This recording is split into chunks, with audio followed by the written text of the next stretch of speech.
ঘিশখোলা নদীর নাম শুনেছেন? বড় অদ্ভুত নাম, তাই না? নামটা অচেনা হলেও এই নদীর ধারের মায়াবী পরিবেশ আপনাকে মুগ্ধ করবে। পাথরের উপর দিয়ে ঘিশ নদীর স্বচ্ছ জল বয়ে চলেছে কুলু কুলু ধ্বনি রবে।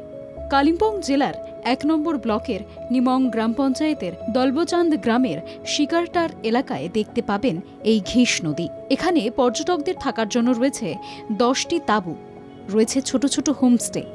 স্থানীয়দের প্রচেষ্টায় এই অঞ্চলে তৈরি হয়েছে নতুন এক পর্যটন কেন্দ্র, একেবারে শান্ত নিরিবিলি অফবিট ডেস্টিনেশন, যেখানে গেলে প্রকৃতির সব রসদ আপনি খুঁজে পাবেন।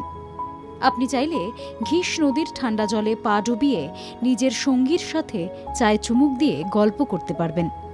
পাহাড়ে ঘেরা এই নদীর ধারে শুনতে পাবেন পাখির কলতান। যেদিকেই তাকাবেন সবুজে ঘেরা পাহাড়। দূরের পাহাড়ের ঘন জঙ্গলের মধ্যে অনেক রকম জীবজন্তুর ডাকও শুনতে পাবেন। ২-১ দিনের জন্য শিকারটারে এসে পরিবার বা বন্ধু বান্ধবদের নিয়ে আপনি পিকনিকও করতে পারবেন। কিভাবে যাবেন? ট্রেনে করে পৌঁছে যেতে হবে নিউ জলপাইগুড়ি স্টেশনে। সেখান থেকে গাড়ি ভাড়া করে পৌঁছে যান শিকারটার। নিউ জলপাইগুড়ি স্টেশন থেকে ৪০ কিলোমিটার দূরেই শিকারটার।